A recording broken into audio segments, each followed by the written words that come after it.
Hello everyone, welcome to our channel Mathematics by Fana. Today let us see the first question of chapter 11, areas related to circles, exercise 11.1. Question asks us to find the area of sector of a circle with radius 6 cm if the angle of sector is 60 degrees. We know area of sector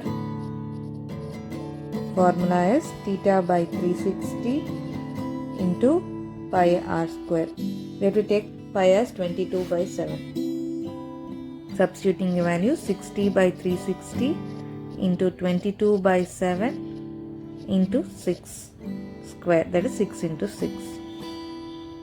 0 0 gets cancelled. 6 by 36 is 1 by 6, cancelling 1 6. 22 into 6 by 7, that is 132 by 7. We'll get this as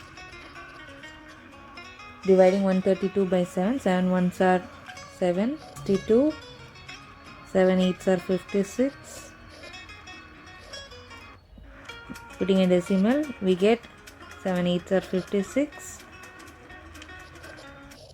40, 7 fives are 35. So we'll get it as 18.85 centimeter square.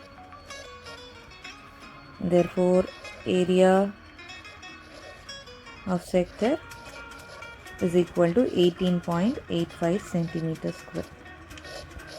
Thank you. Happy learning.